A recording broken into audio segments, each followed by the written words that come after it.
Hello, my peoples. The big day is here. The little surprise.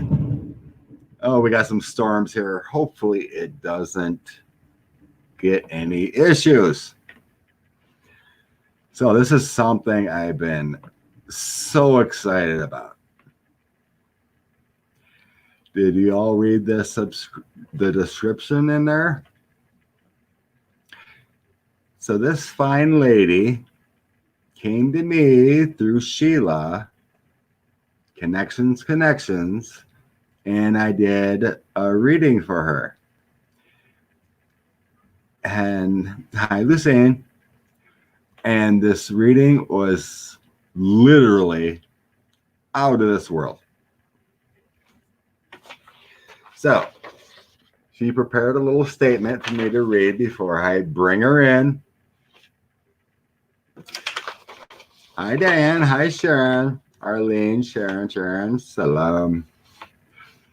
You might even hear some thunderbolts. So, oh, Rose, bless your heart. Okay. With Miss Kim Song, this is what she wrote for me. Imagine, if you will, not knowing how you came to be. Not knowing your parents.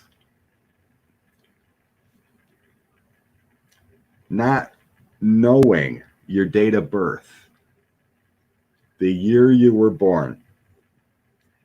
Not knowing that you lost your leg and your arm. How did this happen? No memory. Wondering if you're even human. What happened to me? This is Kim Song. My guest today is Kim Song. I did a reading for her. And through the connections of Sheila, and what amazing thing is, with the dates, which we'll explain later, is Sheila's mom birthday is July 9th. So we'll explain the July 9th phenomena. Dates. It is amazing. So, going on. I had the pleasure of doing this reading with Kim, and we unearthed a treasure trove of information and answered every question she ever dreamed of. Who she was, what she came from, why. And this is for you guys. And she agreed to do this. For years and years and years, Miss Kim wondered, persisting lingeringly and unrelentingly. Kim Song has worked long and hard in pursuing her good education and successful career. She retired when she was 50 years old. And later we will explain her real age based on our reading. Where she now has the time and the mental, spiritual, and adeptness and emotional intelligence to delve into her past and uncovering all the unanswered questions that have nagged her for her whole life. Hoping by discoveries of her truths will not only answer the above questions of her beginning and why she was chosen to survive, and be here today with me and you.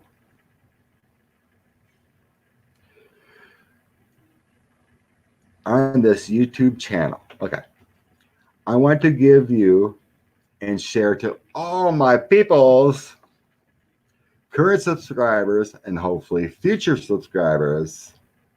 I want to share Kim Sung and her interesting and very unusual story.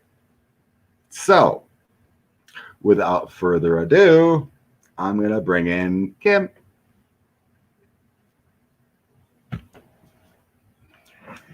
Here we go. We got Kim here. Hello. Hello, everyone. Thank you, Scott, for doing this for me. You bet. I'm going to just load up my cell phone here so I can see it. Okay. You say something here and make sure everyone can hear you. Okay. About how I got started in looking. Okay, there you go. There your volume is better. Okay. Okay. All right. You want to start with tell us about your journey. You know, from a young lady, you know, not knowing about your past. Okay. Well, first let me tell you how I got to you. That would be great. Okay. Yeah. So I've been busy working and long hours and working really hard and going to school and everything. And it was basically to fill up my time to not think about my past because it wasn't it was just scary not knowing what it was. And so in order to avoid it, I just, was a workaholic and went to school a lot and everything. So then I retired at what I thought my age was. When I was 50 years old, I planned to retire at age 50. And so when I retired, then I got married and moved over to the desert. And now that I am, I have time to think and do what I want and wake up when I want to and go to sleep when I want to. Then my past started coming back. And so that's when I started looking at where to find answers. And I really didn't know where to look and everything.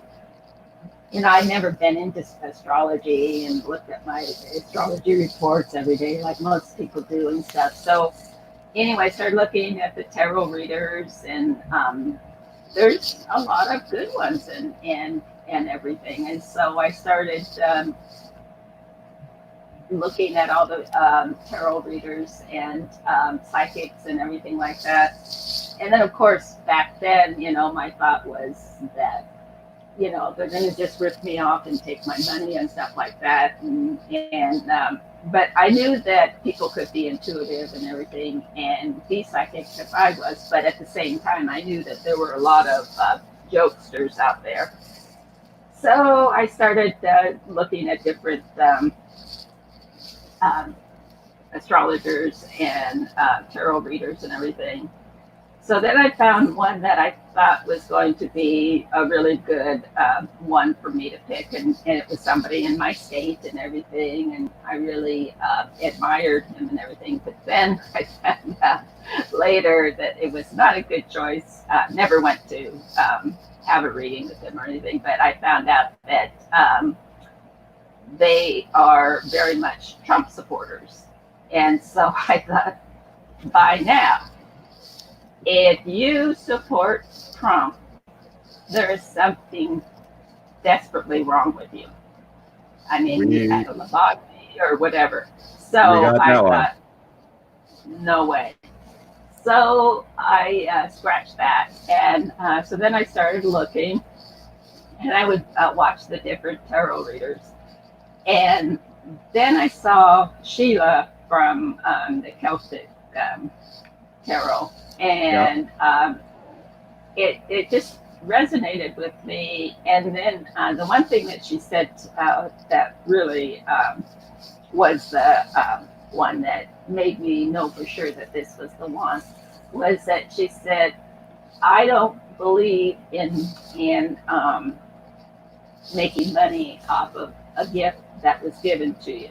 That it was given to you because you're supposed to obviously share and give to others. And so Right. I do the barter system. And so she talked about her different barter system. And I thought, wow, that's the first time I've ever heard of someone saying that, because she's doing it to benefit others and Right. benefit the world and giving back for receiving this special gift. And so that's when I contacted her. And so I told her about my situation and everything. And she was just shaking her head and she said, I don't know if I can help you. She said that this is really out of my realm and everything. And I said, I know. It's difficult and it's different. But I was drawn to you. So, and she said, well, I think you should try to see, there's a lot of good tarot readers and card readers that you could go to. And I said, no. I was drawn to you. You were chosen. So I have to go to you. And I said, we don't have to solve this today or next week, or whether it takes a year or years, because it is a difficult situation. And so, no, I'm drawn to you and I'm not going to anybody else. So she said, okay. So we scheduled for another date and time and everything like that. So then the next week, it's when Scott from this channel, Scott Allen, and Sheila were having their Sunday morning readings. And so I watched that, and it was very interesting. I enjoyed it and everything. And then about a week or two later, Scott had a YouTube on Sherry Wild and her extraterrestrial experience. So I thought, oh, that's why I was drawn to Sheila. And so I wrote to Sheila and told her that I think I found my man, and I thought that Scott would be a good one to work on this with me. And she agreed, and she said, yeah, go for it. So that's when I contacted Scott. So we had a reading, and gosh, we must have talked for like 2 to 3 hours. But I learned a lot. And actually, we talked probably 7 or 8 hours in other days, but right. But it was very enlightening, and it was like, I don't know, it was very, I felt very light and like floating like an angel for some reason. And it was a really celestial, peaceful, tranquil feeling. And I just felt like I had been lifted from this earth into a different realm, which I have always known that I have never really belonged on this earth. I don't know why, and never felt part of it, never felt part of my family, a part of a work group or a clique or, any group or anything. I've always been alone and by myself. And I've always felt like I was outside of the world and looking in. I always felt like that. And always felt like I was on stage and the whole world was looking up at me, like I was performing.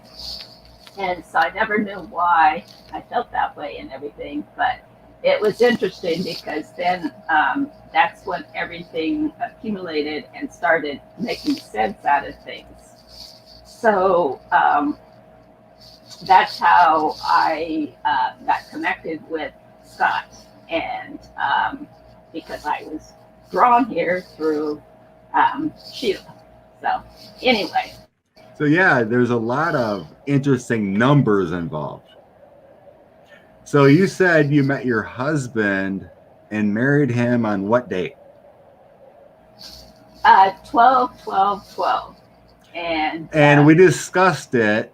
When is my daughter's birthday? It's on 12/12. Mm-hmm. Isn't that crazy? Yeah, and that's also the year of the Mayan calendar. The Mayan calendar, yes. It's just crazy with these numbers and how we connect it up, right? Yes, exactly. And you're originally from South Korea, correct? Right. Yeah, I Right. was in South Korea. And I was in the military in South Korea 10 years later. So we were going through some connections and whatnot. Here to come to find out, I was approximately 10 to 15 miles from where you grew up. We figured out. Oh, from the orphanage. Yeah. Before Okay. the orphanage, you know, because you said you were on a train. You got on this train, right? Mm-hmm. So we're trying to figure out, you know, where you originally came from, right? Okay. And So you I had can to. start from my And what was that place you thought you came from? Was that Jim Song or something like that? yeah, Jim Sing, that I felt that that's where I was born, but Right. like I said, I don't know for to be exact, but that's the sense that I have there. Right. So when we were having our reading and you mentioned that, and I was getting a D name, and I was getting Daejong. Remember that? Mm-hmm. Well, come to find out that Jim Song and Jaejong are like border areas, like towns or counties, whatever. Remember that? So that area is correct of your feelings and what I was getting. It was just crazy. Mm-hmm. So like Yeah, it is. when I was stationed at Kunsan, Korea, so I did the Google Maps and looked and like, oh my God, it was like only 10 miles away, 15 miles away. It's craziness, right? Yeah. So where we want to go next is your no knowing of your past and on your train ride. Okay. So the first thing that I remember is, and like I said, I don't know how old I was or anything like that, but I remember um, conversing telepathically, not verbally, about with these beings, which here you would call them aliens. I never called them aliens. I always called them allies. But Right. So There. these allies were there, but there was really not any physical being. And I am a child, and there's bright lights and everything. And we had this conversation where we were negotiating, and we made a soul contract, and they wanted to have some of my limbs, my body parts, and of course, you're hesitant to do that and wondering why they needed them and everything. And they said that they needed them for research and also to create other beings like them, and have human DNA. Right. So they're trying to incorporate the DNA from human and alien. Right. Correct. Yep. Right. So they were harvesting them and maintaining them, and wanted to keep a good supply. And because I was young and having perfect DNA and everything, they wanted, but they asked me for permission rather than just taking them, because if they were draconians or anyone, they would have just taken them, without asking. Right. But they said, in return, we will take care of you and make sure that you are never in harm's way, and that you will live a very successful life. And so then I asked them about, well, how am I going to do things and stuff like that, and what body parts do you want? And they said, well, we want one arm and one leg. And so I said, and they said, we'll take the left side because you're right-handed, and so we want to take the left side. And I said, well, how am I going to walk and do all these things and stuff? And they said, we'll take care of that. You will be able to do everything that anybody else can, except just a few exceptions. But other than that, you'll be able to do and be like everybody else. And you yourself will never be considered, quote, disabled. You will be just like anybody else. It's just that physically you will look different than everybody. And Right. of course, they'll be need to make a few adjustments and stuff. So I thought, well, they did ask, and they are going to take care of me. And so then they said, so therefore, we will take that from you, your limbs, and you, in return, we will give you a good life, a successful, bountiful life. And then you would, after living your bountiful life, when you come to a certain place in your life, then you return by helping us raise the vibration, because the earth is going to be going through some very tumultuous hell that they're going to have to pay for Right. all the destruction and cruelty to animals and cruelty to children, and the destruction of my mountains and the rivers and everything. And so therefore we need to gather many to help bring that back to center the galactic and raise the vibration to put it back on and make the spin in the right direction and everything. And so we agreed to that, and that was fine. And so, and I don't know how old I was, but I don't remember anything before that. I don't remember being a baby or anything like that. So what did doctors think happened to your limbs? The doctors, the Western doctors, thought that there was a leftover landmine because it was on the left side. And Scott and I were talking about it, that couldn't be, because why would a landmine just choose one arm and one leg? It doesn't make any sense. If you're going to be blown up, your whole left side would be blown up. And the reason also they felt that that was due to a leftover landmine, and which was the best guesstimate at the time and still is, and that's what I use because people are not going to believe what really happened.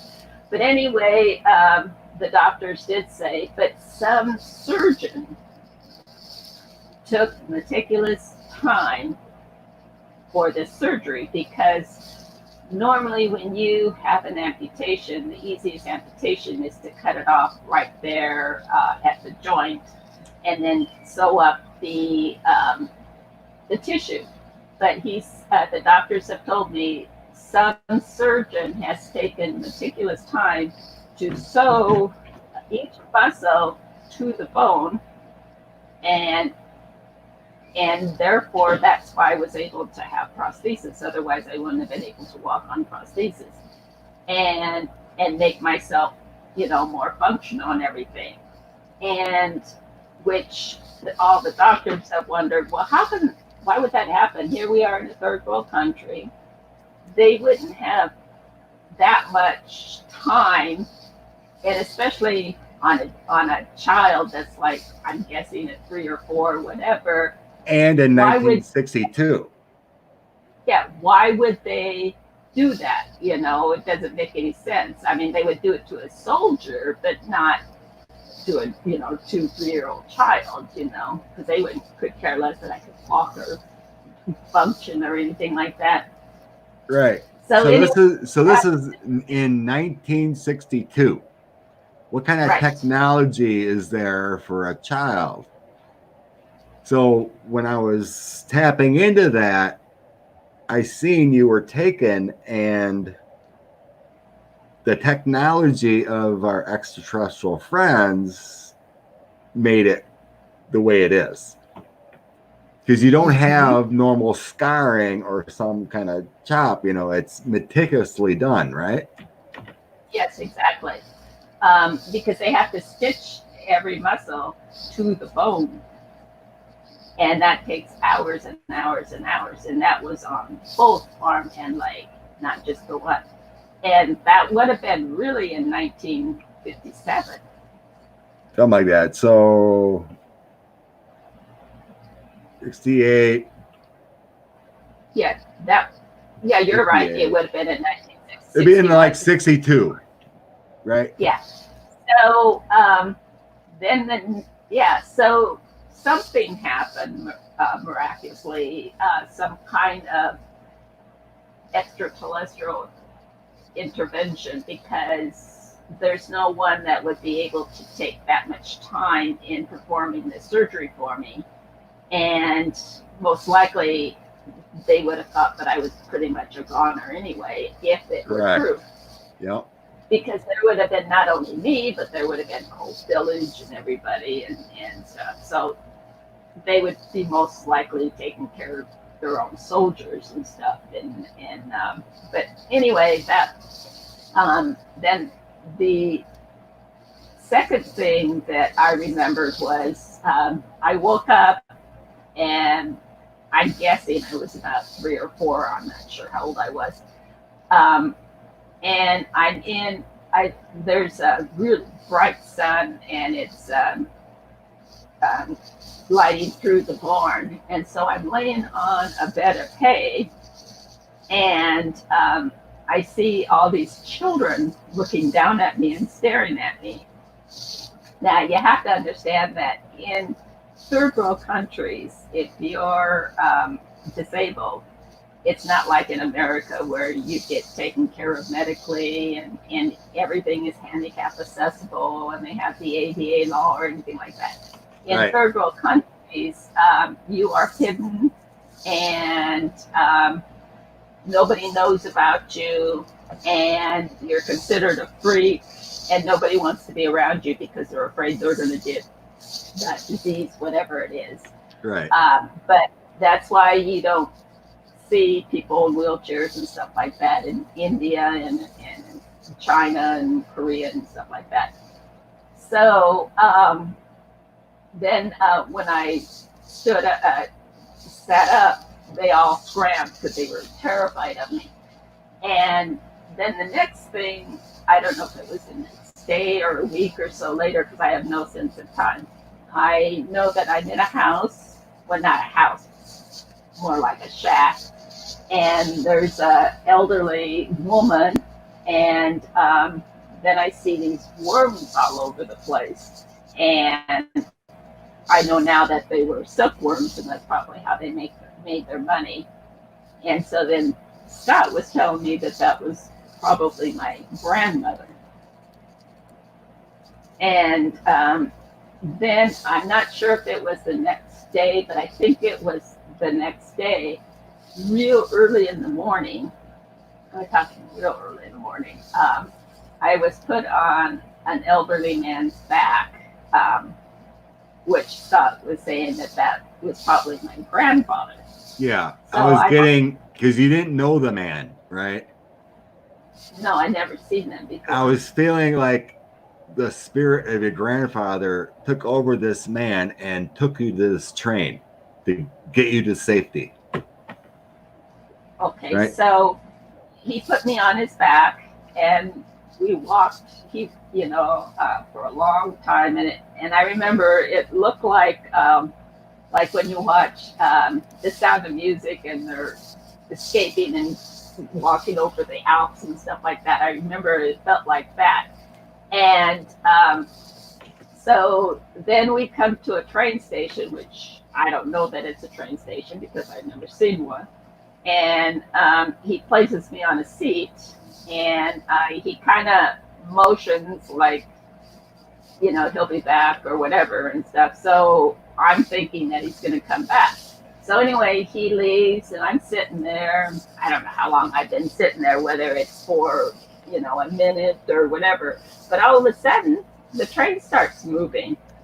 And I've never been on a moving object before. And so I'm wondering, what's going on, And so I'm sitting there, and it was these seats that were facing each other. And so there were several people coming and going, sitting down. And I know now that a lot of them moved, and it was probably because I was crapping my pants and because I didn't know anything about a bathroom and stuff like that and everything. And then, so I'm sitting there for the longest time. And I remember this one family shows up, and there's this really pretty girl, and she's got patent leather shoes, and she's got white socks with lace around it, and she's got bows in her hair, and I just thought, oh, she's so pretty, and I just thought, well, someday I'm gonna have nice shoes, and I'm gonna have socks with lace on them, and I'm gonna have bows in my hair. And I don't know why I thought that, because if anybody saw me, they would think, come on, get that's not ever gonna happen to you, and you're a poor little orphan and stuff, so but I just knew that someday that was gonna happen to me. So anyway, after a while, the next minute, I don't remember them picking me up and taking me to the orphanage or anything, but all I remember is I'm at the orphanage, and they're giving me shots and different things like that and everything. And so I'm in this orphanage, and it's just a big empty room. And at night, we would open the closet, and we would take out the bundles of blankets, and we'd lay them down, and we'd rest on them. And that's why when I came to the United States, people always wondered why I never used a pillow. Well, we never had pillows, and so it was just something, we just had a mat that we laid on the floor and a blanket over us, and that was it. And so that's why I have a little flat spot in the back of my head, because sleeping on the hard floor and everything. So then the only other memory was that every day, we'd go out looking for food, because we were always hungry and stuff. And so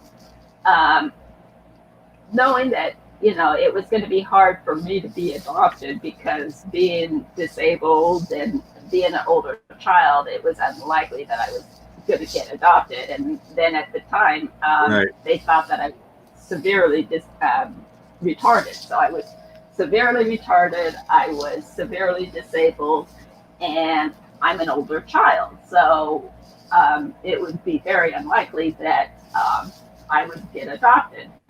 So before, everybody was, grabbing everything that they, and hiding it and hoarding it and everything like that. And so I, formed like a little government where the older ones take care of the younger ones. The stronger ones take care of the weaker ones. And whenever there was food or anything, we would always give it to the youngest and the weakest one. So we would all survive. And so I remember, here I'm only like 4 or 5 years old, but going into this room, and there were just rows and rows of babies. And so here we are taking care of babies, changing them and everything like that. And then during the day, we go out and looking for food and everything like that. And, the American soldiers were always nice to us and stuff. They always gave us the Wrigley gum. We always knew that, it was either white or green, and we always got this gum from the American soldiers. And, but anyway, one day we were, a bunch of us were looking around for food and everything, and we looked in this one house, and through the screen door we could see these fresh potato peelings on the floor. And we thought, oh, we hit the jackpot. So we snuck in, and we were gonna grab the potatoes and leave, but all of a sudden we hear the soldiers and stuff like that, like, what are you doing or whatever. And so everybody ran, but I couldn't run because I was missing a leg. So the soldiers came over, and one of them, they were grunting and yelling at us and stuff like that. And one of them took his rifle and slammed it on my foot. And so that's why my toes are so distorted and everything like that. And so anyway, then all of a sudden I'm given shots and stuff like that, and I'm riding in a car, and which was so unusual for me. I'm put on a plane, but I don't know where it's a plane because I don't know anything about planes. And we're at the airport, and we're in the bathroom, and there's a mirror, and I'd never encountered a mirror before. And so I looked at it, and I saw this little girl there, and then I looked, and there's my mom, and I looked in the mirror, and there she is again. And I just kept looking back and forth. It was the first time I'd ever seen a mirror, and still didn't get it at the time, but I just wondered what was going on and stuff. And the orphanage was run by the whole orphanage, and so everybody spoke English, so nobody spoke Korean. So that's why I was able to understand Korean, but I couldn't talk English, but I could understand it. And so anyway, they immediately put me in first grade. So because I couldn't speak English, they thought that it was true that I was severely mentally retarded. So I had to repeat first grade again. Then they had that mainstreaming program where you had the retard section, and then you had the regular section. Right. And then it was Special ed. Third or fourth grade that they eliminated the mainstreaming program. So I was in the class with the mentally retarded, where people were drooling and wearing helmets and stuff like that. And so I would be propping them up and cleaning up their mess and making sure they weren't banging their head and all that kind of stuff and everything. So basically it was taking care of them like I was in Korea.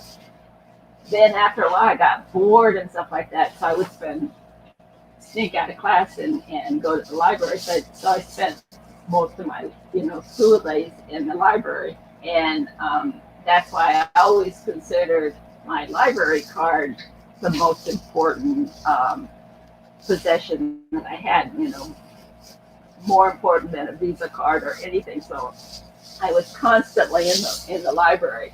And that's why, when I was a teenager, when my mom would ask me, where have you been? I would say I was in the library. I really was in the library and stuff, But so then I came to the United States and was adopted by this American family that was very, very strict Baptist, religious, and it just never resonated with me because I thought these are grown adults, and here we are worshiping a man in a picture, and it just didn't make any sense to me because I knew that the vibrations of the universe was what was in power, and that we're all a creation of that, children of that, and not of this one person that they call Jesus or God or anything. But anyway, so most people think that my family life was great and wonderful, and that I was adopted, and I am very grateful that I was adopted, because if I wasn't, I would have not perished. I would have perished because in third world countries, in adoption agencies, once you turn 14, you are aged out, and so Right. that's why they always lower your age like 2 to 3 years, because usually you're underfed, and so therefore you're smaller than the American children, and so you can get away with being 2 or 3 years younger than what you actually are. So that's why. What birthday did they give you? Yeah, so they gave me the birth of August 17, and that I was born in 1959. And I have no idea why August 17th, but I guess that it was probably the day that I was found on the train. And then they gave me, my birth year was 1959. And but Scott, with his reading, told me that I was 2 years older, that I'm really 62. And then it was a relief to finally find my birthday, which is July 9th, which is today. And my husband said, so it's my first birthday. And my husband's making me a birthday dinner tonight. So, but yeah, it was really exciting, and a relief to know my real birthday and year. And I've always felt that I was older because when I was 10, I started my period, and my parents and everybody thought that was very weird for a 10-year-old girl to start her period, and so probably I was already 12 or 13 at the time. Plus, when I went through menopause early, and that was probably why. And then another interesting thing was that when I went through menopause, I just went through it with the breeze. I mean, I never had hot flashes, never went through any of that stuff. And after talking to Scott, I realized that they probably took my sex organs and stuff, and so I didn't go through the usual menopause and stuff like that. But yeah, it was very, very strange because I was expecting, to have mood swings and hot flashes and night sweats and all these things, and I just had nothing, and I just thought that's just very unusual, But yeah, that's what I was getting. That they took your limbs and at least one of your, organs, or the ovaries. Right, yeah, to experiment on. Yeah. Yeah. And you never had children. And you never had children of your own. Never had children, and never really had a desire to have physically birth my own children. I wanted to adopt because I wanted to pay back the fortune that I had, that I was able to come to the United States, get a great education, have a great successful career. And so I wanted to provide that for another girl. And so I wanted to adopt, an older child, a child that was at least walking or older. And so that's what I was planning on doing. And we did go through the adoption process. But anyway, that happened, and that was a nightmare. But anyway, it was to show me that I was not complying with my soul contract, because I would have been devoted to raising a child. And then when I was with my family, everybody thought that, that was a successful, happy story. story and happily ever after, which it wasn't. My parents, my whole family, I had two brothers and two sisters, and I never felt like part of the family. They didn't include me in anything. I was just there tagging along. Um, Now, when they have family reunions and get togethers and stuff like that, they never invite me. They never tell me, or anything. And it's like I'm not even a part of the family. And I realized that I found out that when my mom, she had my older brother and sister, and then she got into some accident or something like that, and so she couldn't have children. So she was very upset because, as a Christian woman, that was her purpose in life, was to be a mother and have children. And if you couldn't, then you weren't a woman. So 13 years of that, then she decided to adopt. So she adopted my sister, and she just poured all the 13 years of love into my sister. And everybody in the church, and whenever she goes to the grocery store, they would all say, "Oh, you're such a wonderful person to adopt a child from a third world country. You're gonna go to heaven. You are just so saintly." So they love that. So then they decided to adopt a boy. So they adopt my brother. And so everybody just thinks that they are extraordinary people, and they're gonna be for sure go to heaven, and they're so saint-like and everything. So how do you top that? You adopt a disabled, severely mentally retarded child. And my mother also thought that being disabled and being retarded, that I wouldn't, leave the house and get married and, have my own life and have a job and a career and everything, that I would be totally dependent upon her. Right. That's what I was getting about your mom, that she wanted like someone to take care of and always be in that limelight, kind of like I was shown like a Raggedy Ann doll. She wanted to take care of you for life, thinking that she would be shown to the prisoners in the church that she was this great person, but you turned out to be so much better.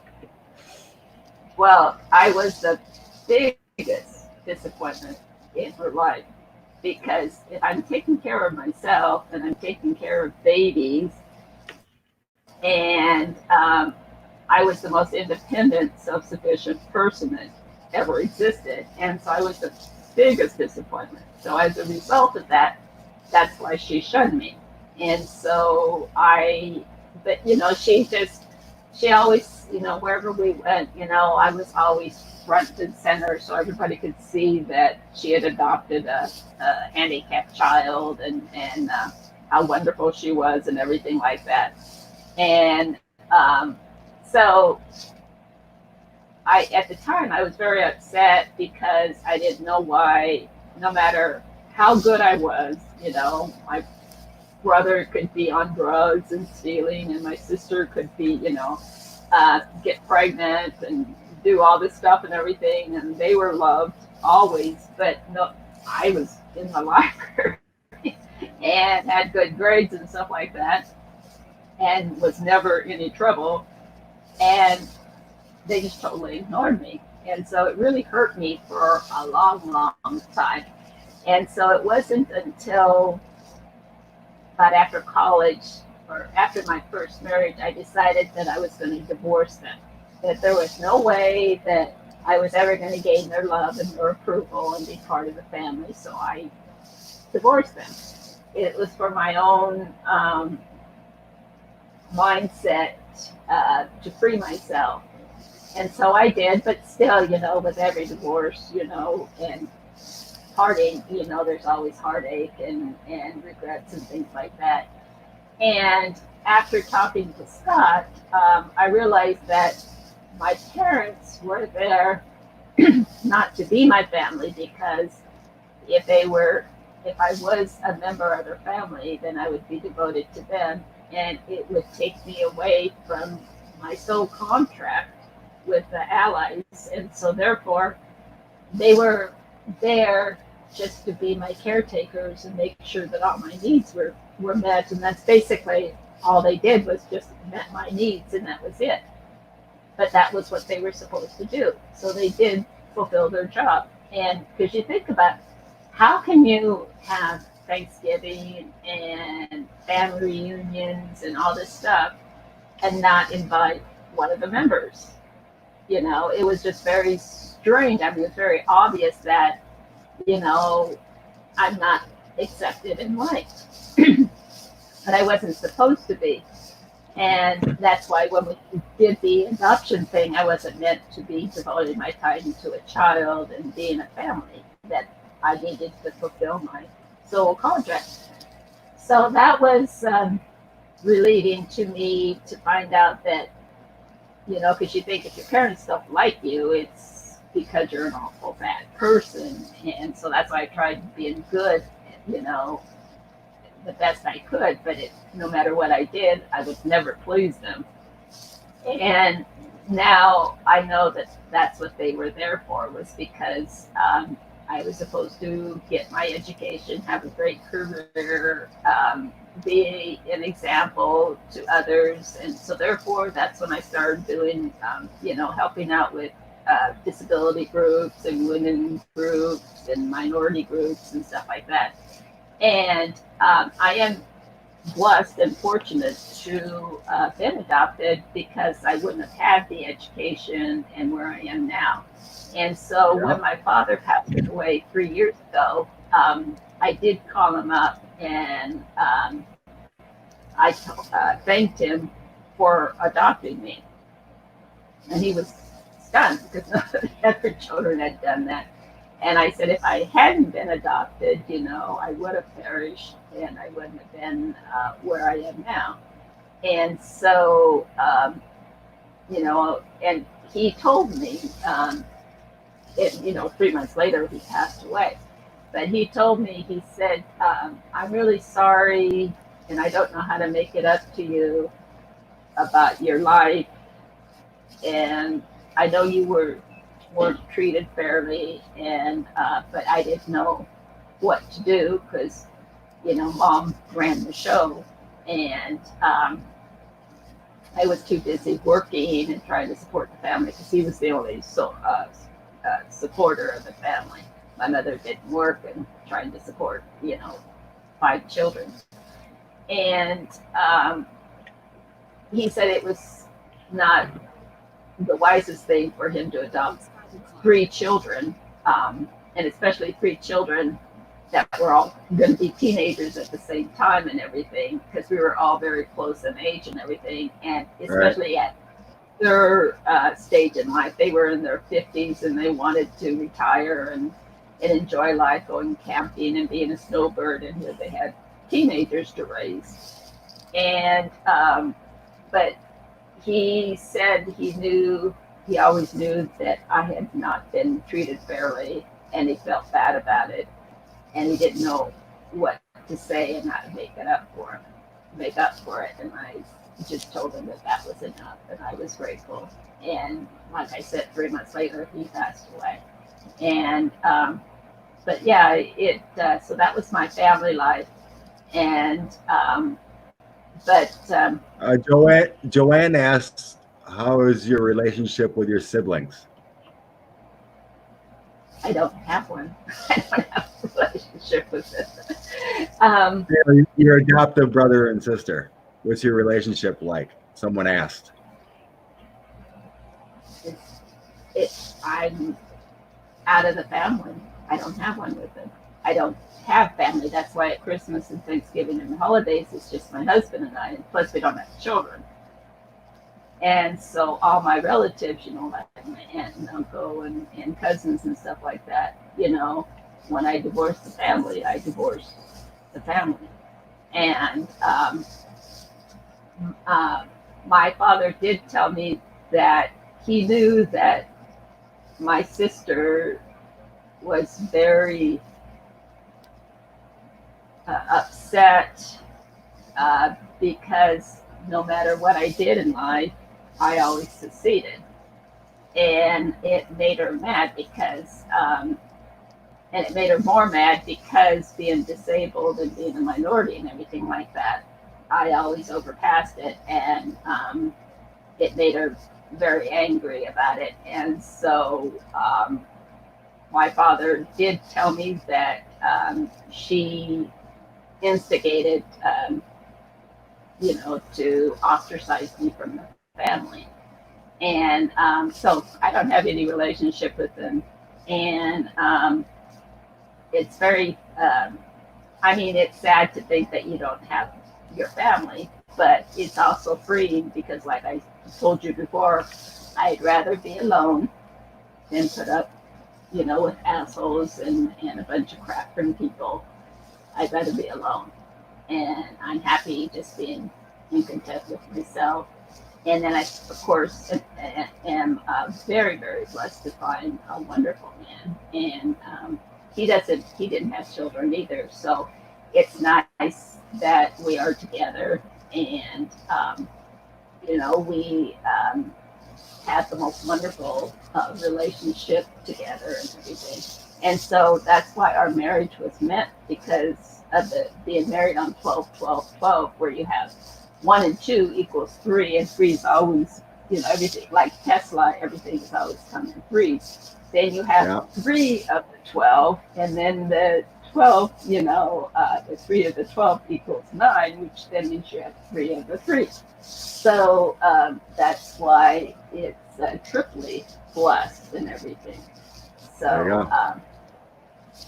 yeah. So, no. So how did you tell your story of how you met your husband?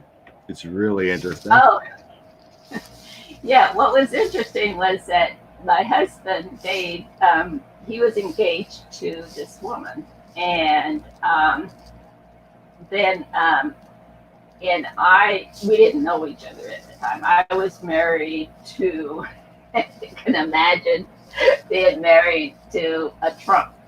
He is exactly like Trump. That's why I fully understand everything that he does and says and stuff, because I was married to one for 13 years, exactly like it.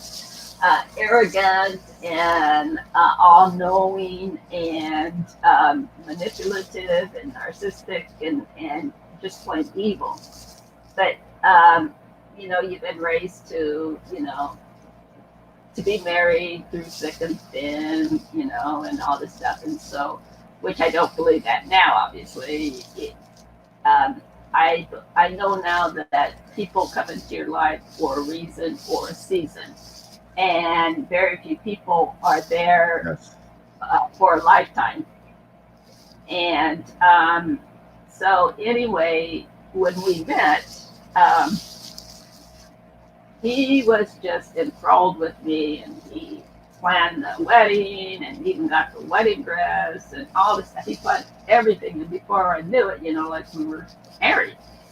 And but he wanted me because, for 2 reasons. One, he said that I was his lucky charm, and which was true, because whenever we did anything, I always solved every problem, and everything always turned out good and everything because of my allies, taking care of me and stuff.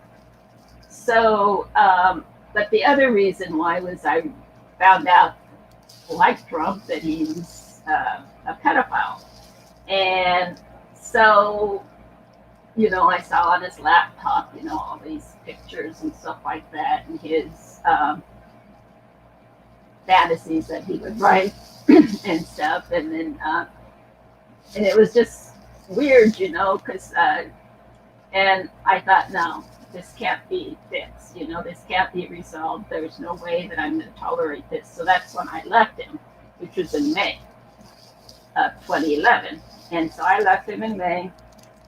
So then I loaded up my dogs, and which I didn't know he was a psychopath at the time, because I was really, really upset. And one day I took this test in this magazine, and or on the computer. And so then I got the test results back, and it said, "Oh, you're married to a psychopath.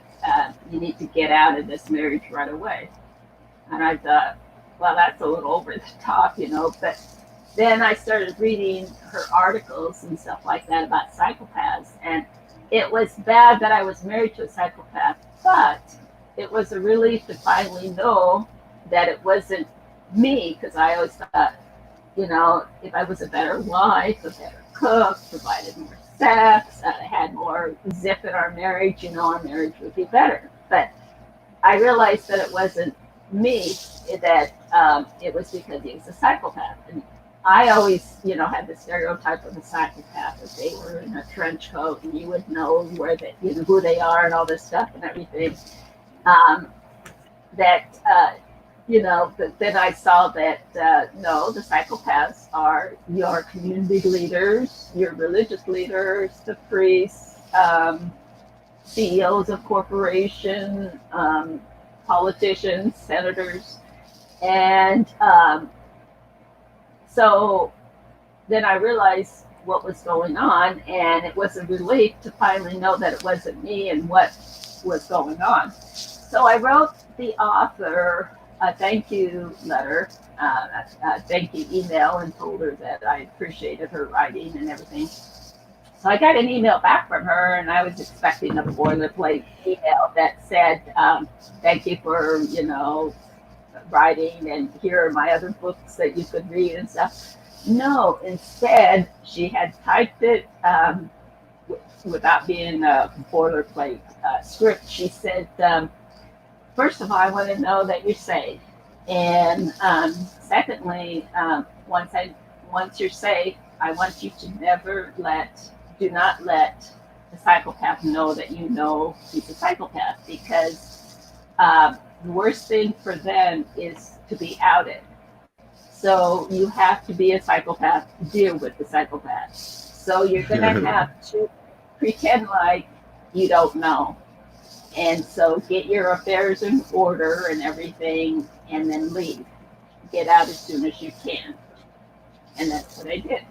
So I left, and I loaded up the dogs and a few clothes and stuff like that. And we went up and down the coast.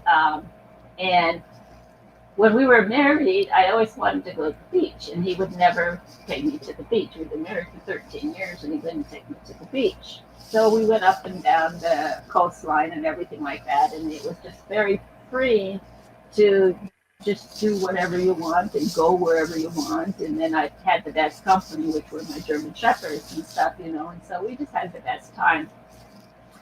So so then I found a duplex, was looking for a place, and I found a duplex in June, and then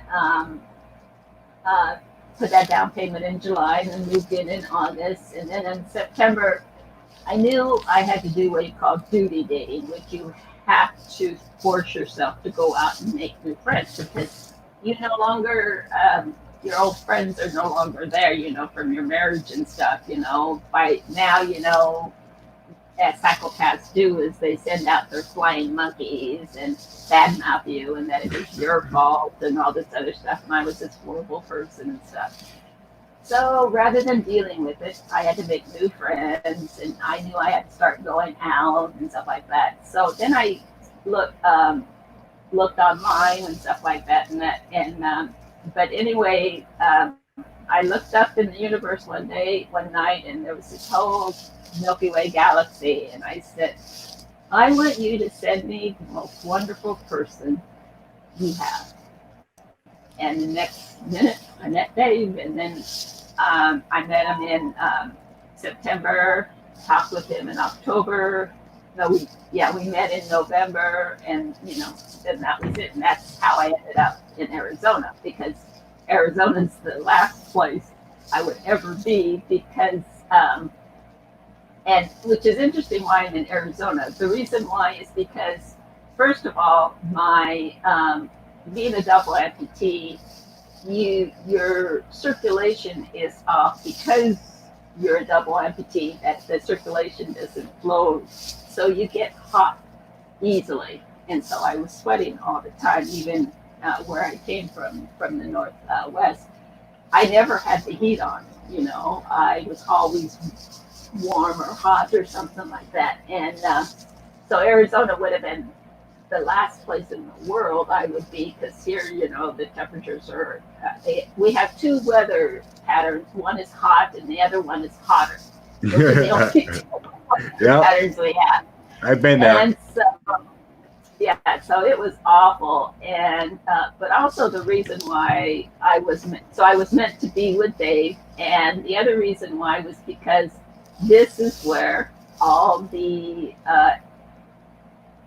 sightings are for aliens and spaceships and things like that.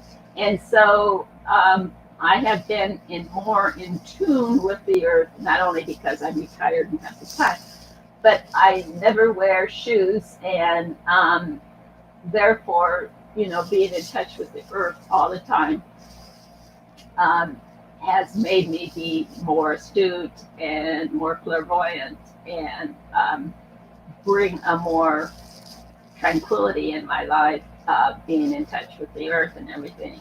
So, yeah, and it's interesting where we live. We live in the middle of nowhere, where you can look up and see the whole galaxy. You don't see lights, street lights, and things like that. And if like 10 cars go by, then we have a high traffic jam, you know, Right. because we are in the middle of nowhere. And that's always been my dream, is to be in the middle of nowhere and being able to look up in the sky and ask the universe for what you want. And I realized then that nobody can give you anything you want unless you tell them. So, you know, you say, I want Just this gotta and I ask. want that. You just got to ask, and you Just got to gotta know ask. that you're going to get it. And that's exactly what I did. When I met my husband, it was interesting because I was looking through some ad. I was in a cafe, and I saw this ad, and it was for an elevating wheelchair. And I thought, God, I would love to have that elevating wheelchair, but they're probably like $100,000, and I would never be able to afford it. And my insurance company would never authorize, you know, such a luxury and everything like that. So I said, give me an elevating wheelchair. And when I met Dave, guess what? He was the inventor of the elevating wheelchair. Yeah, isn't that amazing? And so, of course, Yeah. I've got my own elevated wheelchair, purple one, of course. And, but yeah, who would have ever thought, you know, that I would have, I said, I want one of those. And not only did I get one, but I got the inventor and the manufacturer of the elevated wheelchairs, you know. So that was just amazing, you know. Yeah, so Yeah. everything. What I thought was really cool, because you were asking me about your guides. Uh-huh. And you remember, you know, the first person, I'm like, I was seeing a woman behind you, right? Mhm. And I was getting a name like Ra. Who is your husband's ex-wife? Well, it was his fiance, and her name was Or Aurora. Aurora. I couldn't quite get the Yeah, name, and but I was like Ra something or other. yeah. But what's interesting, She guided you to your husband, right? yeah. But what was interesting was that my guide before, her name was Hannah, and they told me her name was Hannah, and so, you know, everything was fine. But anyway, my husband, he was engaged to this Aurora, and she had cancer, and so she told him one day, she said, sweetie, I don't think I'm going to make it. And he said, well, you've got to make it. And he says, if you don't, he said, I'm going to just come and join you. And she said, no, you're not. And he said, well, there's no way that I'm going to live without you. And so I'm just going to join you. And she said, no, you're going to meet someone, and you're going to meet someone better. And he said, no, there's no way that I can meet anybody better and love as much as I love you. And so I'm just going to join you. And she said, no, you have to make a promise that you give it a month. And so he finally agreed to give a month to find somebody. But he thought, that's never going to happen.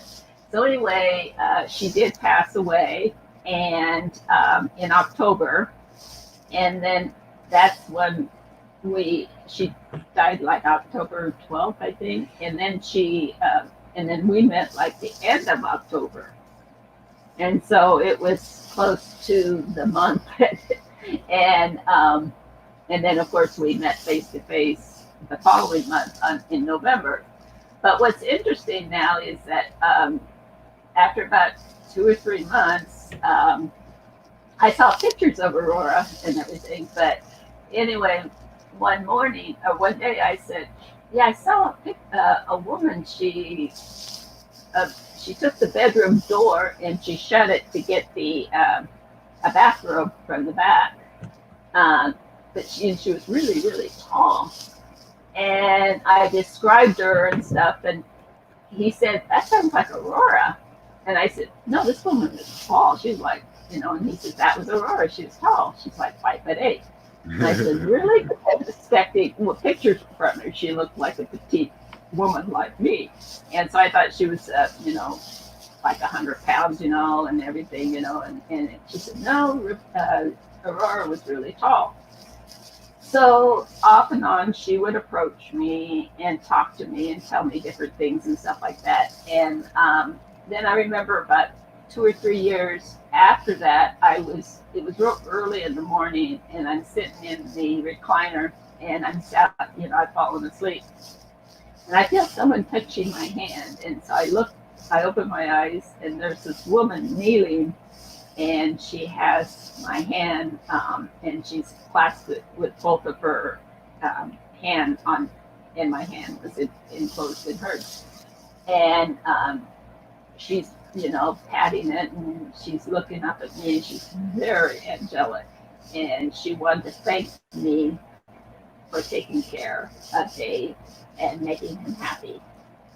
And I told Dave, he goes, "Wow, yeah." So ever since then, she's been my guide, and driving me and giving me directions and what to do and all that kind of stuff and everything. And so she's my guide now.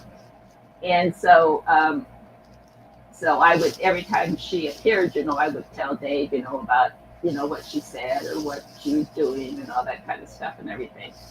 And so one day Dave says, "Have you seen or talked to Aurora yet?" And I said, "No, not for a while." And he said, "Well, why?" And I said, "Well, she said that she's not going to come back until you stop being an asshole." He goes, "Okay." So, but yeah, because she said, "Tell Dave that, I'm not going to come back until he stops being an asshole." And she left, and then, about 3 months later, she shows up again, and everything. But yeah, so that's who my new guide is and everything like that. So, but yeah, that's how Dave and I met. But yeah.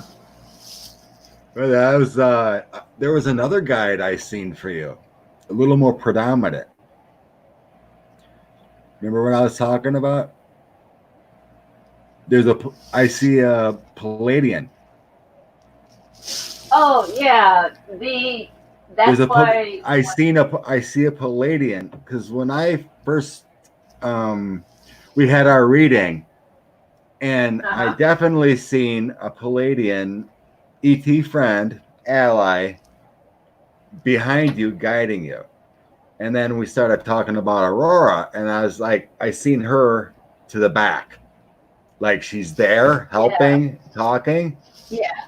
But it's like so your main guide is a Palladian ET that's been with you forever. Mm-hmm.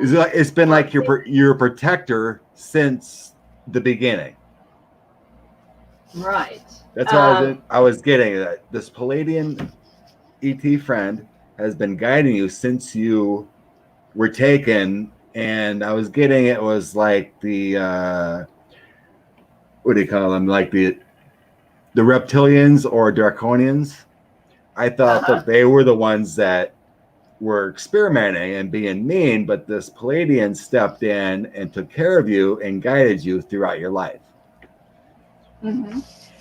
Yeah, see that when I started reading about the Palladians with that, I can't remember her name. Her name is Barbara something. She's an expert on Palladians. She does a lot of Palladian readings and stuff, and that's when it resonated that the people that I made the allies that I made the contract with were the Palladians, and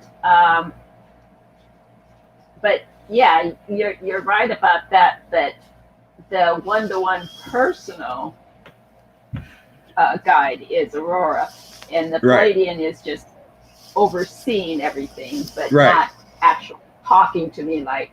And so it's Right, like correct. Aurora. They're going through Aurora. Right. I kind of felt like he was, I don't feel that allies and whatnot are male or female. It feels like both to me. It's like, strong male energy, strong male energy, but has that feminine side too. It's like combined with immense, mental energy. So I did see it like surrounding you, but yeah, Aurora definitely came in stronger, as far as that part. Well, she's the one that does the actual talking to me and everything like that. Right. The Palladians talk through her to me. Because the Palladians never really talk to me. They guide me, and when we do talk, it's more of a telepathically and everything, but not any direct conversations.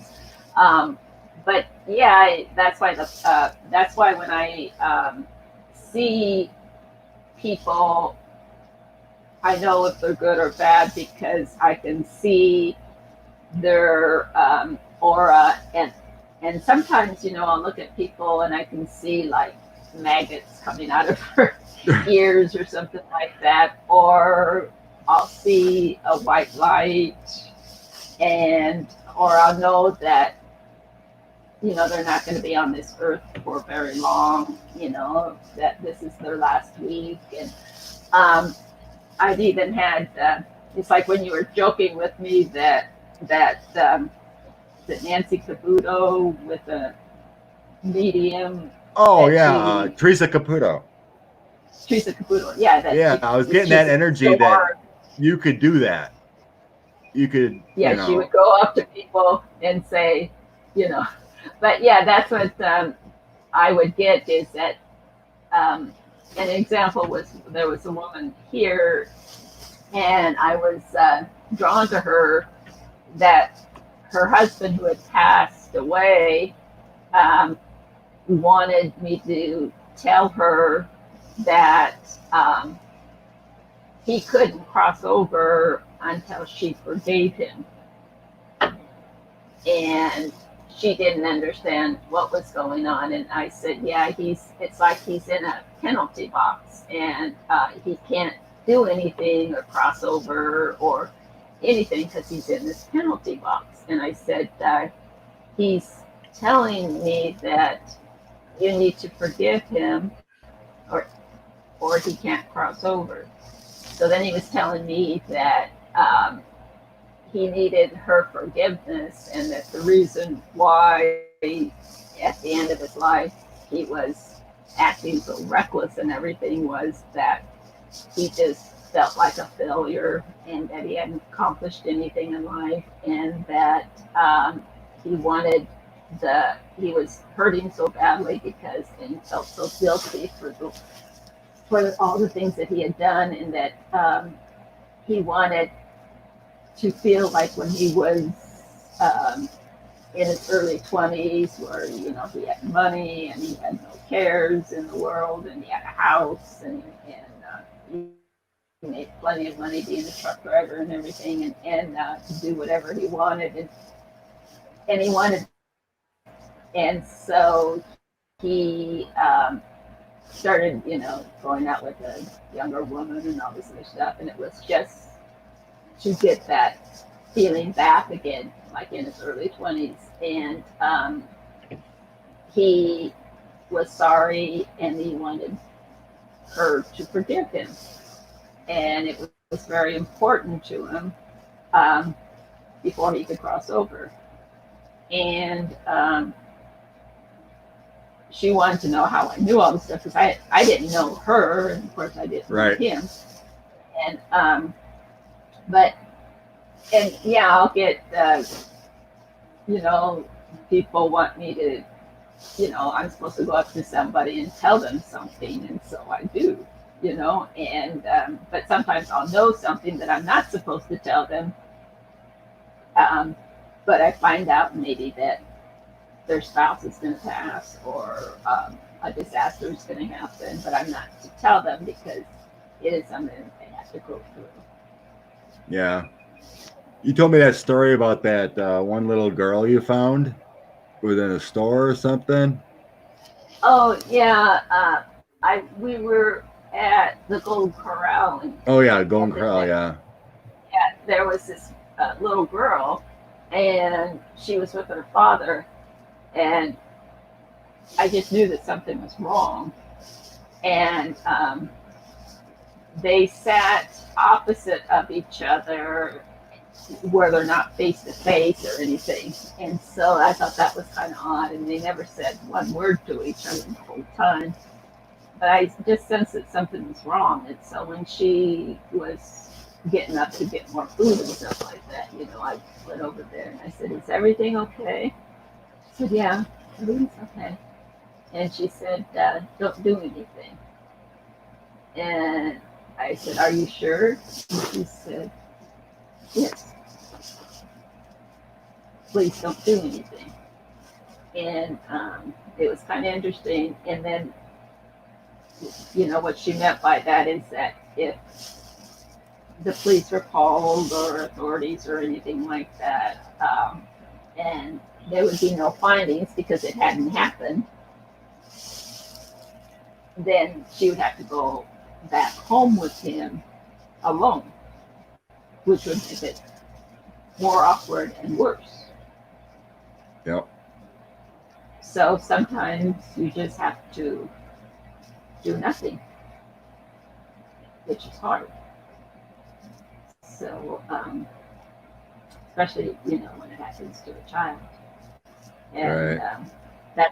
That's why when Trump got elected, illegally elected because he cheated with the Russians, Right. I just thought, well, we'll just put up with the 4 years, and like you did with all the other bad presidents and stuff. But then when he put the children in the cages, that was something that I never tolerated.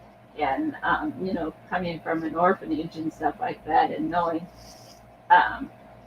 how hard that is and how terrifying that is.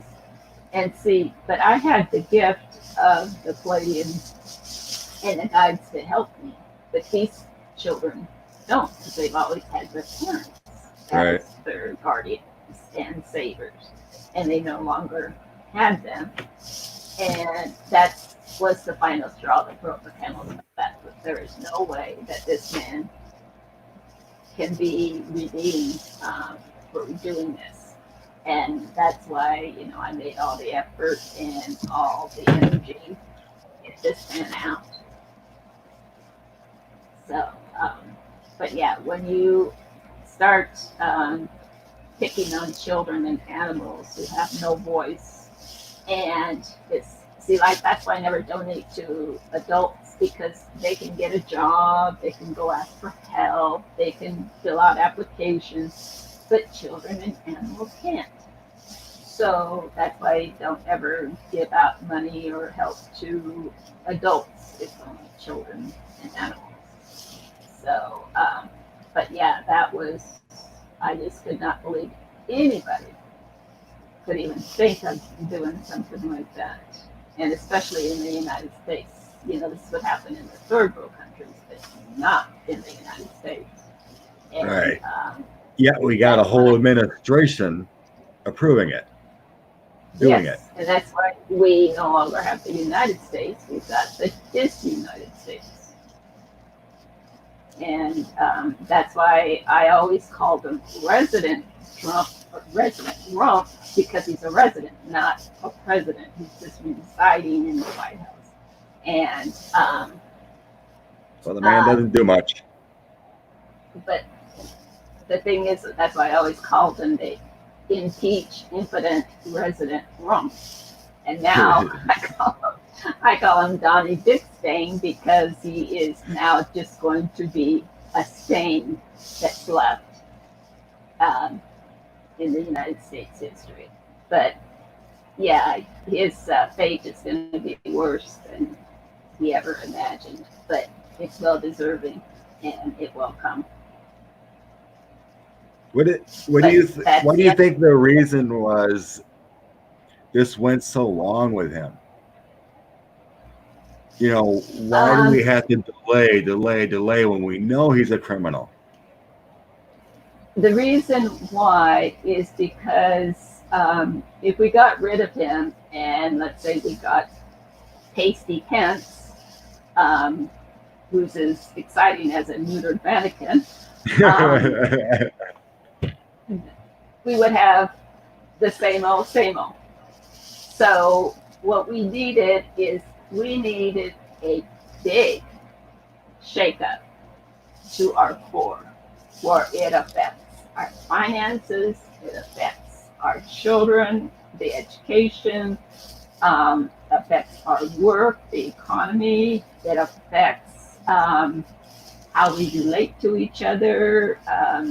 And so we needed someone to cut those ties. So therefore, our financial market is in crisis. With the COVID, we're supposed to be afraid of our neighbors and afraid of people, and they're seeing if how far they can get away with stuff, and they see that they can get away with it. When we get a real hit, this is just a test run. And so, but we needed a big wake-up call so we wouldn't continue having the same old, same old. And so we needed somebody that would get to the core of everyone. And now it's getting to that point. And where people are wanting to go back to, quote, the normal, and getting back to family values, and wanting to get married and start a family and have a secure, good job, and being respected by your boss, and having barbecues with your neighbors.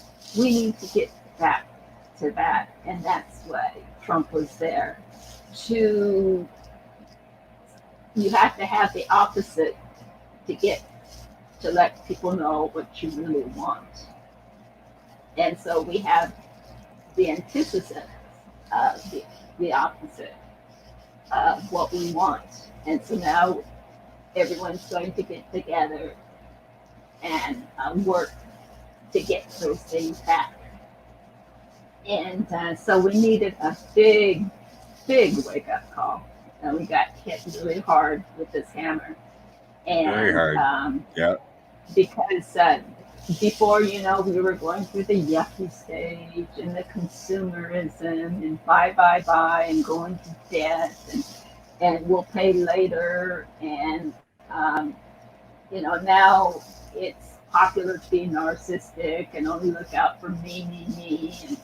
And then the ethnocentrism of,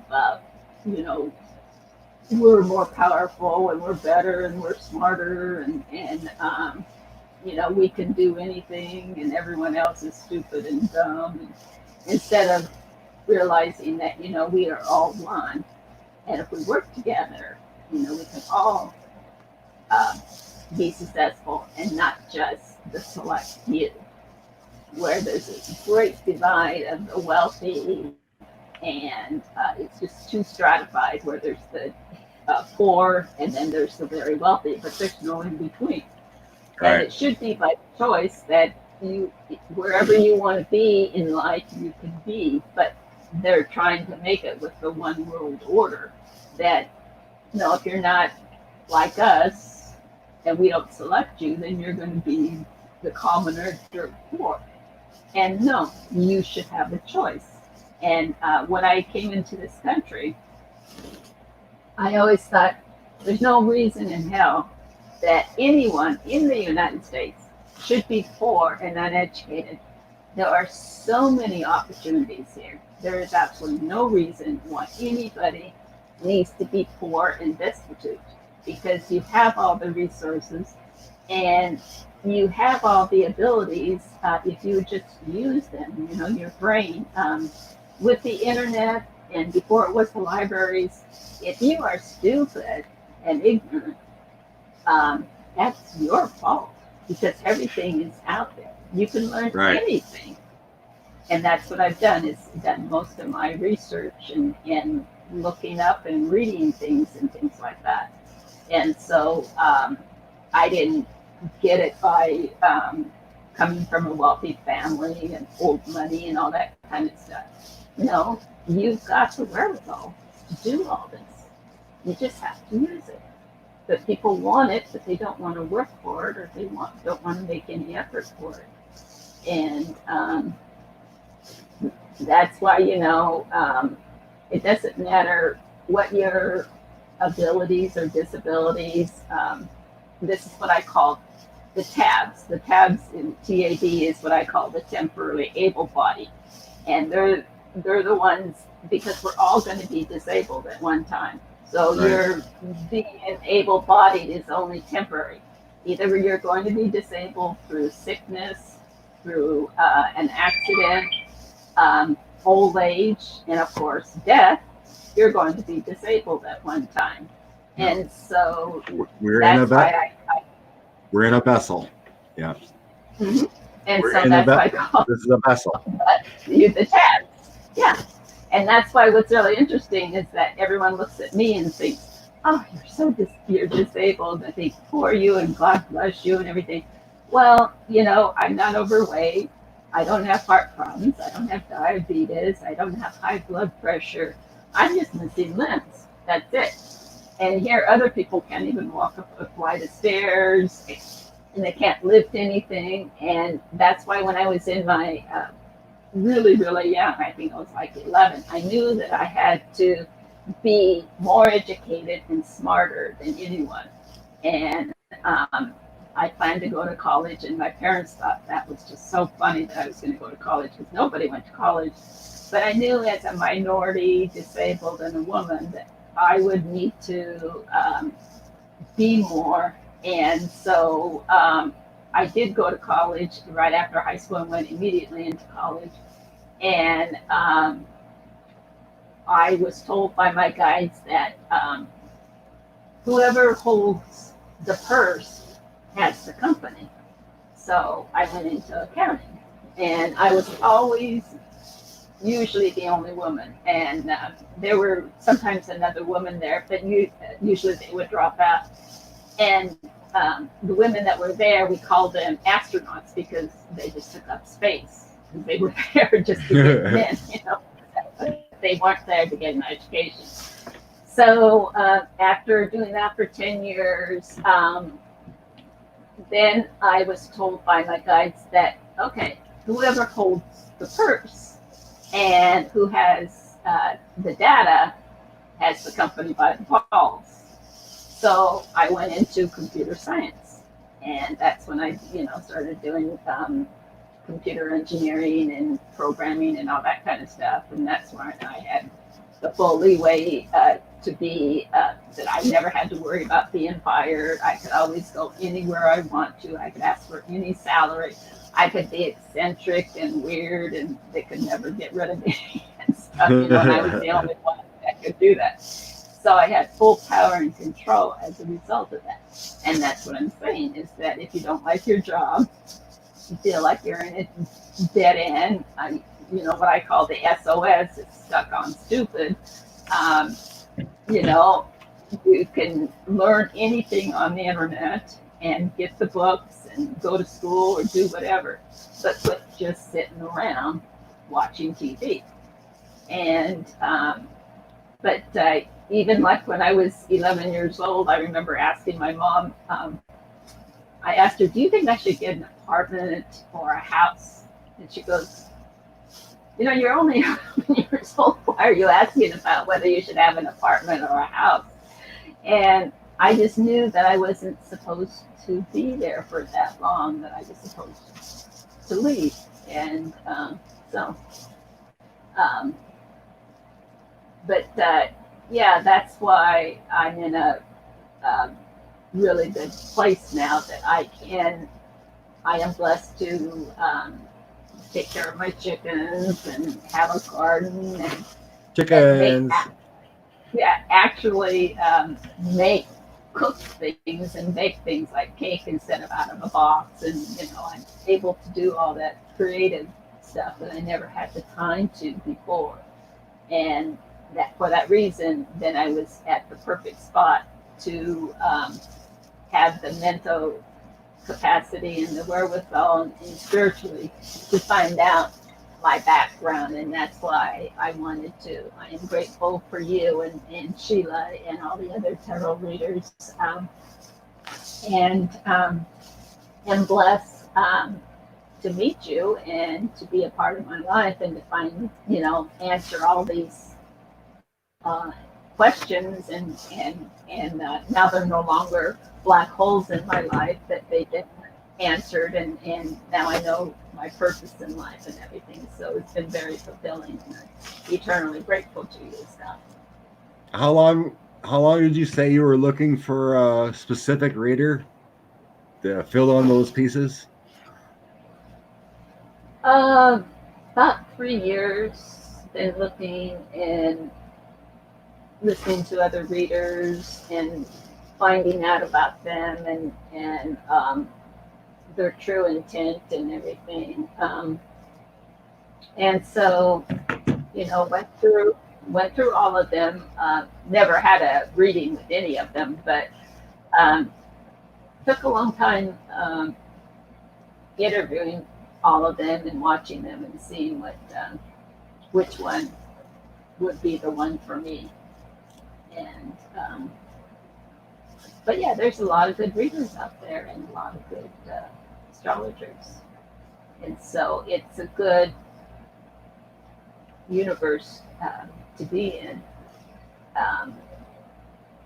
So that's why I'm really grateful that I was able to locate you and to, be a part of this world, because I always, and now for once, I feel like I belong somewhere.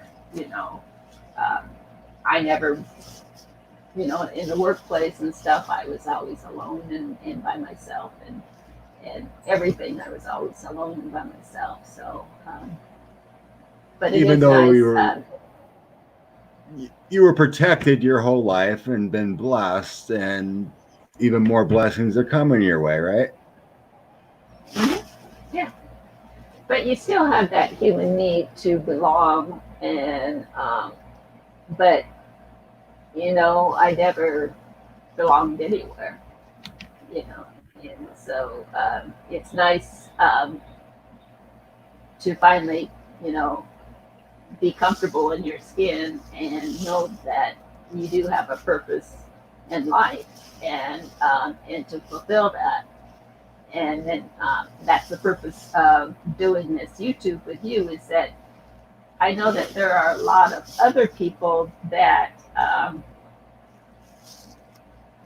feel strangeness in their life, and but they shut it out by working or self-medicate themselves instead of really looking into their soul and find out what it is that is nagging at them, and whether you need to see a counselor or a psychiatrist or an astrologer or a tarot reader.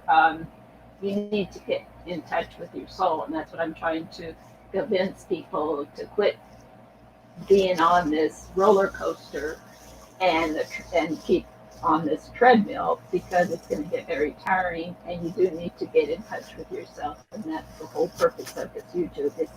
And if you have strange and unusual pasts, I hope that this YouTube will give them permission to investigate those and see what it is. And just because it's not normal for everybody else, it doesn't mean that it didn't happen and that it's not real. Because your truth is your truth. And just because it happened to you, that doesn't mean it didn't happen, just because nobody else has ever experienced it. Because my life is very unusual, and I always knew that it was unusual. And when I have told people about them, they have that look, and but and everyone has always thought that I was very eccentric and weird and that kind of stuff and everything. And then, of course, being disabled, the first 50 years of my life, I was on prosthesis, and then now I'm full time in a wheelchair. And but no matter where I go, I'm always being stared at, and so that's why I always feel like I'm on stage, and everyone on earth is looking up at me on the stage. And so you just get used to everyone staring at you. But when I'm out, and I know that I'm different and unusual and stuff like that, so I think that I'm being polite and everything, and I give them 5 minutes to stare. But then after that, I think it's rude, and I will tell them to stop staring.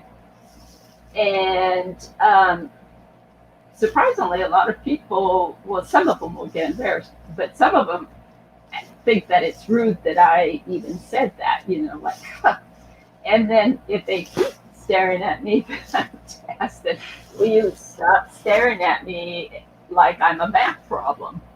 And then they really stop, But I mean, so I'm used to being stared at all the time and looked at and everything like that, But yeah, it's interesting because, and then everybody recognizes me, and because I remember one time I was somewhere and they go, yeah, I remember I saw you in Corvallis, and you were at Baskin Robbins, and I thought, God, that was like 20 years ago when I was going to college, and they still remember me from 20 years ago, And but yeah, everybody, they go, oh yeah, I saw you at Portland Community College, and never went to Portland Community College, but I was probably went to a meeting or something over there, and they saw me, walking by or whatever, but they remember seeing me there. So it's just really, I remember everywhere I go. So that's why, I'm always careful what I do and that kind of stuff, and try to look nice and everything, because, I am always remembered. So. Yes, you are. Yes, you are. The biggest thing in life with anything is fear. You just got to release the fear. And with your 5-minute gig, they're afraid because you're different. People just need to release the fear with anything. Going for that job, or going for whatever it is, or going to ask that person on a date. You release the fear and things get better. Yeah, exactly. And that's the thing, is that I always said, well, if you do nothing in life, what do you get? You get nothing. But at least if you try or you ask, you have a 50-50 chance. So you're also better to try or ask or go for it, than to do nothing, because you'll get nothing. And but yeah, that's the thing, is that I had to be very fearless, and then also facing prejudice and racism, and then also fear, because of my disability and stuff like that, I'll go into a restaurant, and one time I went into a casino and they stopped me and, oh, no, wait right here. We have to see if if it's okay with the manager for you to be here. Yeah. And so I said, well, while you're asking the manager, I'm going in there to gamble because I didn't come here to sit at the lobby. I came in to gamble. So see ya. And so you just have to start being your own person and stuff, and they couldn't stop me, so I just go in. But Yeah. Let's see. Was there anything else we did not discuss? I can't remember. Did I ask you? Do you see ETs, your allies? Like visions of around or in the woods or anything like that? yeah, I do. Yeah, I see them all the time. Mostly what I see, it's like in the movie Species, where you see those. They're in the cave, and you see those children running around. They have adult heads and stuff like that, but they have children bodies. I see most of them, and I'll see angels. And like I said, when I see people, sometimes I'll see maggots coming out of their heads, or I'll see snakes coming out of their mouth. I see. Sometimes I'll see like their left side is all black, meaning that they're going to have a stroke and be paralyzed on the left side. I'll see them, missing a finger, that they will be missing a finger one day, or their foot will be amputated due to diabetes or something like that, So I see that. And I do see beings, and I see people they're waving at me sometimes, or they're mischievous, laughing. They're not evil. They're laughing and stuff, where they'll stick their foot out to try to trip somebody, and somebody will, a person will actually trip, and there's this ET, tripping them, and then they, giggle and laugh and stuff like that, and person's like, oh. And I didn't say anything, but they tripped, and stuff, or stumbled or something like that, or act like they bumped into something and everything, and I know that it was an AT or something like that, but yeah, the ETs that I see, they're like animals mostly, but I've never seen an evil one. When I'm with an evil bad person, I will see them, hanging around and on their back and being their buddy and that kind of stuff. But most of the time I see good ETs or just neutral ETs, and everything. But yeah, I see them all the time and everything. Sometimes that's why I swerve, because I'm afraid I'm going to run into one. But, I'm not going to hit them and stuff, and everything. So wait, Susan asked what do you see when you look at our president? Do you see an aura or something weird with him? Oh yeah, he. When I look at him, it's just an empty, void vessel.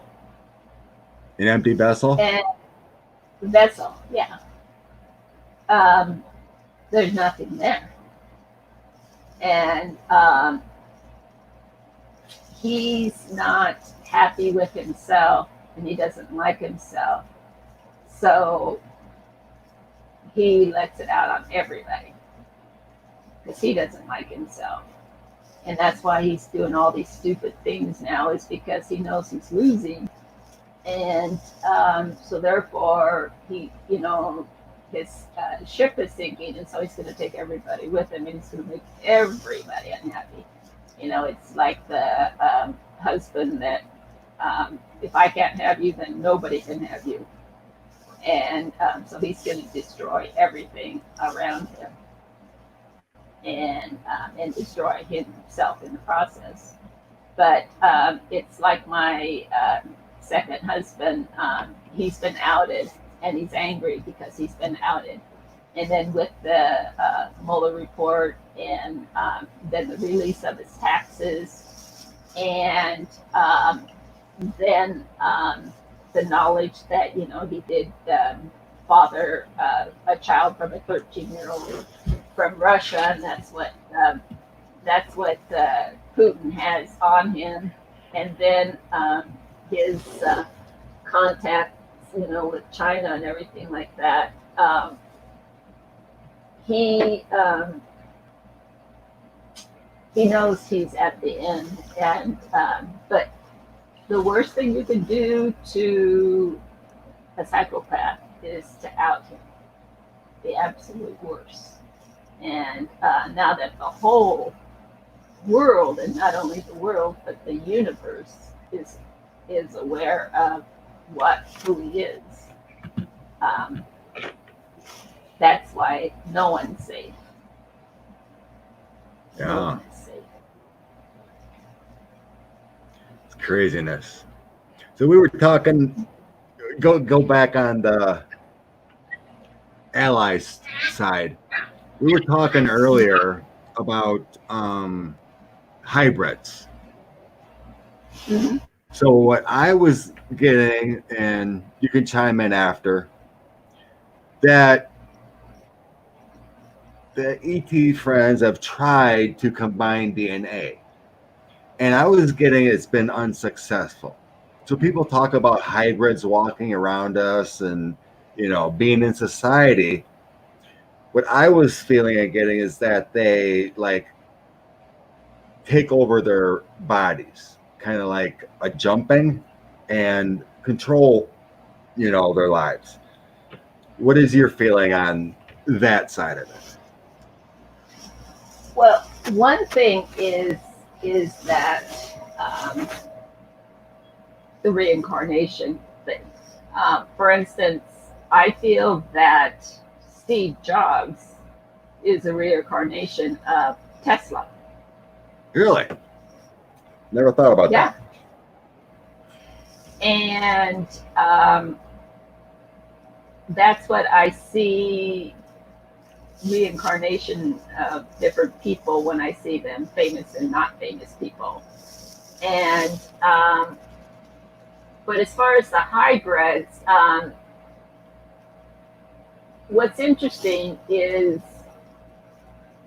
that children, some people call them indigo children or star children, but what's really interesting is that the autistic children and the children with HD, it's interesting because the hybrids go through them.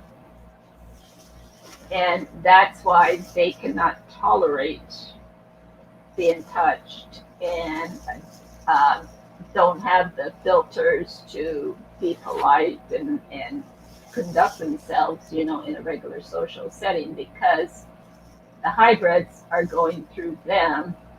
Oh, And I'm trying to think of the name. Autistic kids? Autistic? Yes. Autistic children. Kids, yes. All right. Yes. And also what's interesting is that these people that they consider, quote, that are mentally deranged, are the hybrids that go through them. And they're supposed to be autistic or be mentally deranged to get the message out. Because if it happened to you, then, you know, they would have you committed or whatever. But if it happens to a mentally deranged or an autistic person, then people will accept it as normal. You know, instead of locking them up and jailing them or whatever, or institutionalizing them. But yeah, I see hybrids, and also in animals. It's interesting because the hybrids go through animals. So that's why when you have a service dog,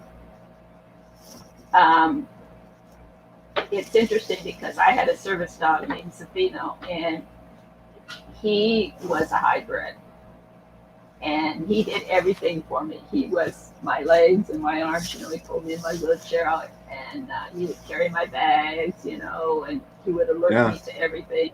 And so some of these service dogs are hybrids, and that's why they're service dogs. You know, why they made it through the service dog program. And but yeah, you'll see different beings that they are hybrids. They just have to come into an animal form or a human form, and that's why if you see like the Elephant Man, he was a hybrid. And interesting. Yeah, if you see some of these other people, I can tell that they're hybrids, but they look odd or weird, and nobody wants anything to do with them. But they really got it here. They got it. Right. And they're looking out at us and laughing at us. And I see them laughing at them, you know, but then everyone, the general public is thinking, oh, person, you know, and I feel so sorry for them. And especially the ones that are in the comas, they have been taken by the hybrids. That makes sense. There's just things I've never thought about or even, you know, attempted to click on that you're just explaining. It's like, wow, that's true. It's crazy. Someone else asked something else. I have to go back. There was a question. Oh, about your birthday. Someone forgot about your birthday. So you thought you were someone, and maybe we didn't touch on it enough, but you thought it was August 17th. 17th in 1959. 59 or whatever, right? And immediately when you asked that, I said, no, I'm getting, you're 2 years older and your birthday is June 9th. So I just guess I wanted to repeat for that person. Yeah. So yeah. And so that's why we're celebrating my first birthday. We're basically your first birthday, yes. And we already kind of explained it, but someone might have missed it. But it's what you explained, that you started menstruating early, got your menopause early, and which explains the 2 year difference. Plus, with your orphanage, they bumped your age to make you look older or whatever it was, changed your age. So you were adoptable, which was amazing in the first place to even be adopted, right? Mm-hmm. Be a child with limbs missing is just unheard of. And yet you were great. You were graced to be adopted, to come to the States and taken care of. So it's an amazing story that was mind-numbing to me, let alone you find me to read for you, to find pieces of your life was just amazing. Mm-hmm. And I thank you so much for coming on and doing this for the people. Well, thank you. And I do wish everybody would get in touch with their soul and come true to yourself. And I'm glad that they've gone this far to reach out to the astrologers and the tarot readers because it is something they're obviously here for a reason, and so they need you need to reach out and get your readings and do some soul searching and get back to who you're supposed to be and fulfill your purpose in life. And as my guys always say, is do good and be good. Someone asked if you're going to start your own YouTube channel now. No. I'm not a public person. When I was working in the governor's office,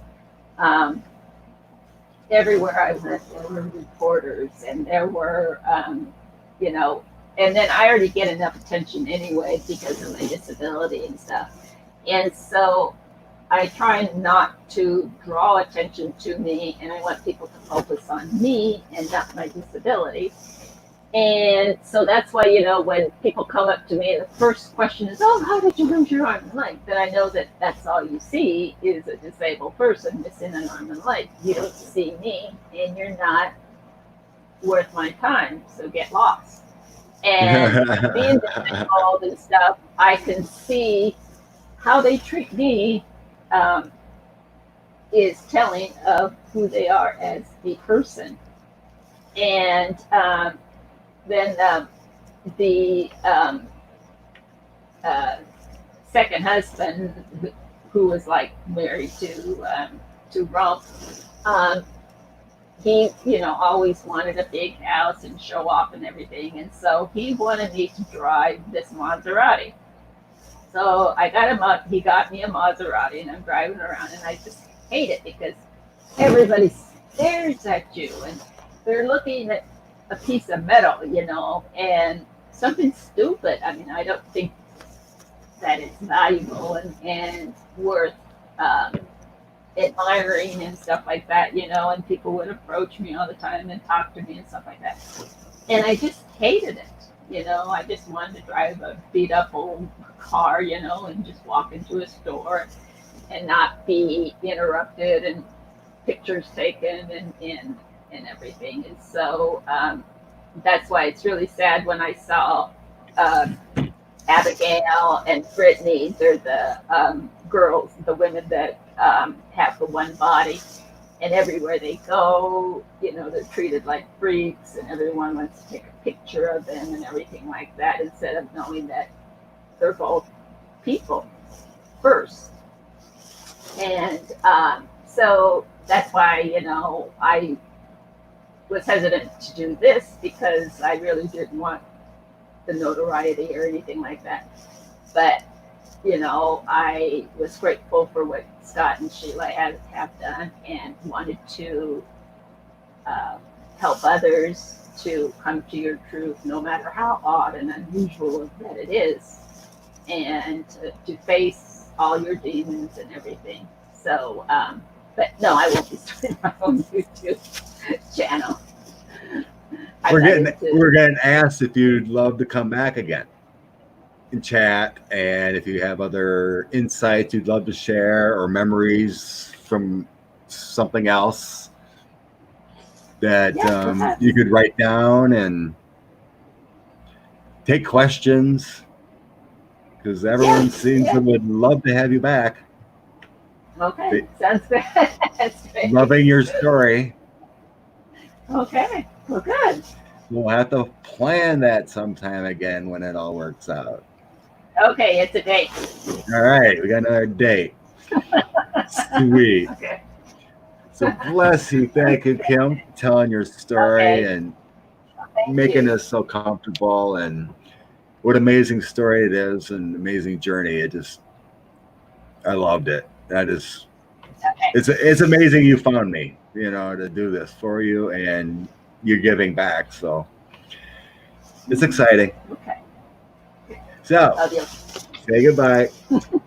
Okay. Take care, peoples. We're going out.